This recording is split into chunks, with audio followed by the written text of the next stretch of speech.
Thank you and good morning. My name is Jay Gunderson. I think there's an expectation been set here now for me, so I hope I can live up to it. But my wife and I, Rosalind, we operate Gunderson Farms. It's a family farm located up in north central, northwest Iowa. We actually live and farm where her folks started farming one generation ago. It's a second generation farm there. For me personally, I'd be a fourth generation farmer. That picture down below is a picture of my father from back in the 1980s. We've grown our operation over the course of time to 1,500 acres of corn and soybeans, and we now raise 16,000 head of hogs annually. And with this recent opportunity here presented by the biomass industry, we've started a custom baling and tub grinding service. So consider our operation to be somewhat traditional, but we are partners in ag, partners in farming. My responsibilities include the purchasing of all business inputs, marketing of the grain, hauling of the grain, that type of thing. My wife, on the other hand, she operates the tillage equipment in the spring, prepares the soil for me to plant. In the fall, she operates our combine for harvesting, and in between and throughout, she does all the bookkeeping for our grain, livestock, and baling business. What we saw here, I guess, is an opportunity to move into something new, to add a revenue stream to our operation, that being the biomass opportunity presented to us. So initially, we made an investment of $60,000 to add equipment to harvest our own biomass across our operation. That involved basically buying a baler and a bale mover, pieces of equipment we did not currently operate or have. But as I looked around, we saw the growth opportunity there. There was a lot of people interested, and in the model where the companies would do the harvesting, this was an option, but it was also an option for someone like myself to step in and with additional labor, created jobs, able to invest some additional, approximately $300,000 in additional balers, additional tractors, bale moving equipment. And therefore, the services we were able to offer to those farmer producer neighbors was the baling of the biomass, the staging of the biomass at the end of the field, and then the ultimate delivery to the plant. So over the course of the last 5 years, we've worked with approximately 40 different customers. That varies from year to year on demand of the plant, the desire of the farm operator to participate. So we've worked with as few as 6 to 8 operations in a year to upwards of over 20. And as you can imagine, that creates a management challenge of matching the labor needs to go with our equipment to fill the end user needs. And in the end, that's what's driving it. We are delivering a commodity, right now I consider it to be a specialty crop to an end user. Ultimately, I think it will evolve into being a commodity, but for now, it's really a specialty crop, because if we don't have a contract, we're not going to bail up the product, and if the product isn't bailed up, the producer, the end user is not going to be able to make their end product. So the picture here, what I show is what I would consider to be just traditional grain harvest. We're running a combine through a corn, harvesting corn for various feed mills, elevators, ethanol plants. We deliver to all those currently. As we move on to take our corn operation to corn biomass harvest, we've added a baler as shown there, and that is an additional pass. It is an additional process that we have to add to our more current grain operation, harvesting corn and soybeans. So some of the challenges that we face have already been addressed by other speakers, but each year a producer such as myself needs to analyze the potential profitability of harvesting corn biomass.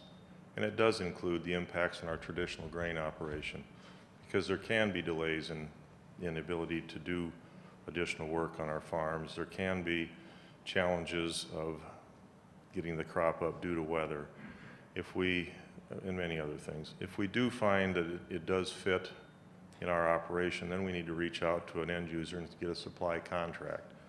Once that's done, we're committed for the year. Well, then we go ahead and, of course, plant the corn biomass crop, which in reality is our corn crop. It's something we're going to plant anyway. It's just whether or not we can achieve additional income stream from that that makes it worthwhile to do. because the challenges we're going to face throughout the year are going to be the crop maturity date. That's the same for corn or biomass, and weather has a huge impact on that. We need to meet the biomass contract quality standards. They've been touched on previously also, but essentially it becomes we need to deliver the product in the proper moisture range as requested by, or required by the contract, and then dealing with the ash that's already been addressed, along with other impurities that may come from this being actually a second crop off the same land. Our biomass comes out of the end of the combine, drops to the ground, and then is rolled up in bales.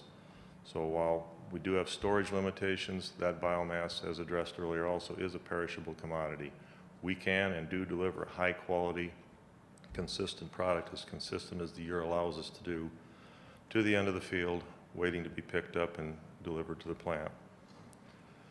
Part of this process, though, as a farm operator,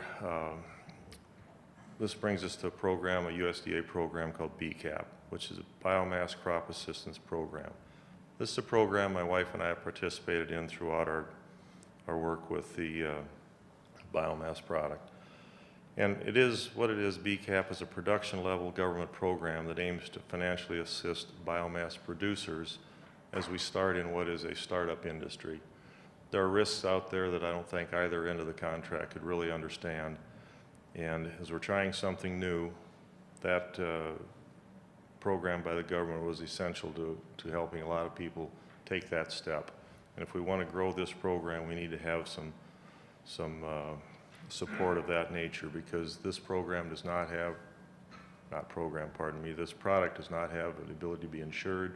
We can't offset our risk. We need to have a contract for delivery, and then we need to live up to that. And there's going to be unexpected costs throughout. And to have a little bit of a floor put in there by the BeCap program has been very helpful. There have, however, been challenges with that program, and a lot of that comes to the timing and funding within the various farm bills. And we need to be able to execute our contract for delivery when the plant requires it, but to count on this funding, there have been challenges with delivery dates. Some of the additional challenges that we have here is there's competition amongst the various end users. There's 60 qualified facilities within the U.S. right now, but to my knowledge, only 3 of them are qualified for corn biomass, which again is why I still consider this to be a specialty crop. We do have a limited output, or limited marketplace, pardon me, for any excess biomass that we would roll up, so there is a risk in having too much, just as there is a risk in not having enough to meet our contract demands. So participation, pardon me, going back to the BeCap program for a moment, participation is complicated by the budget timing to go along with our weather and biomass harvest windows. Just to use an example, the federal Woody program, they can harvest nearly year-round, not always, but nearly year-round, whereas has been previously addressed by John, our corn biomass is 1 harvest per year. I feel it's somewhere in the range of 45 to 60 days long. In that time frame, we need to harvest what is going to be a full year's worth of deliverable product. Another challenge that we face out here is the same labor force to do the corn planting, corn harvesting, biomass harvest, and biomass delivery, as well as maintenance and preparation of all of our equipment throughout the year is handled by the same labor force. Whether it's for me individually or through the company-based process, as John mentioned, it still deals with a limited labor supply. This gets a little busy here, but if we could focus momentarily on the red lines, vertical lines there, the area in between the 2 red lines is what is a typical planting window for those of us planting corn or soybeans, grains. If we look on to the right, the green lines, the vertical green lines, show the harvest window. That's that 45 to 60 day window, somewhere in there that we try to achieve harvest. So to try and talk through this, if we assume for a moment the plant is going to require a static amount of deliveries throughout the year, that would be the red bar across the middle. Addressing our labor concerns, if you look at the green line, I see my chart got a little bit out of whack here in transition, but if you look at our green lines, you'll see that throughout the year there is a varied amount of labor and time spent on preparation for baling, if not the business management side of it, securing contracts, negotiating delivery times, etc. Ultimately peaking in that window between of harvest, those 45 to 60 days we shown in harvest in the September, October, November time frame. Then if you overlay that with the yellow line, which is a corn producer, that's when we plant our crops in the spring, we tend to the crops throughout the summer, and then our peak labor is matched from the spring to the fall at harvest time, which also is the peak time for baling. So we do have labor challenges. This has been a program that has created jobs, but it does create challenges to manage those. This bottom graph is very busy, but I just want to speak quickly to it. The challenge we come to utilize the BeCap program comes in this. In the 2008 Farm Bill, we were able to deliver in 2000 crop years, I must speak to 2011 and 12 crop years. We had 11 months within those delivery periods where we could qualify for the BeCap program matching funds. And the BeCap program is a matching fund. We only get it if we do produce and deliver a product on time. So, excuse me. As we look at 2013, there was no Farm Bill, and in 2014, by the time it was written, it was still so far into the year, excuse me, that as a biomass producer, we were unable to participate in that program.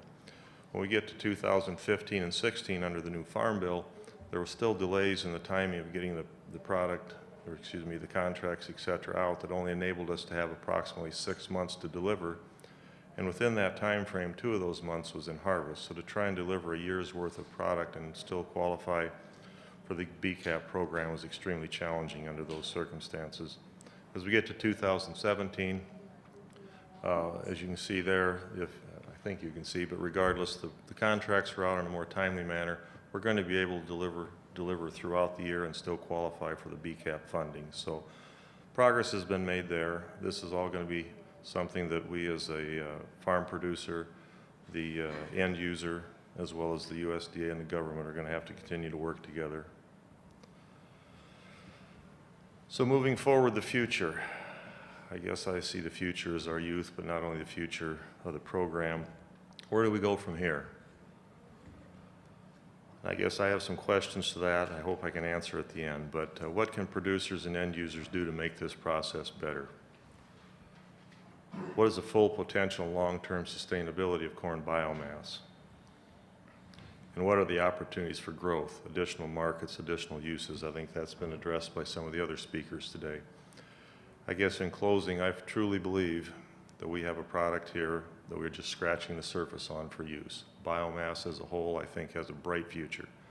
As a farmer, as a supplier, I really believe that we can meet those needs. We just need to have assurances that it can work for both parties, and that will offer us the long-term sustainability I think both the end user and we as farmers are looking for.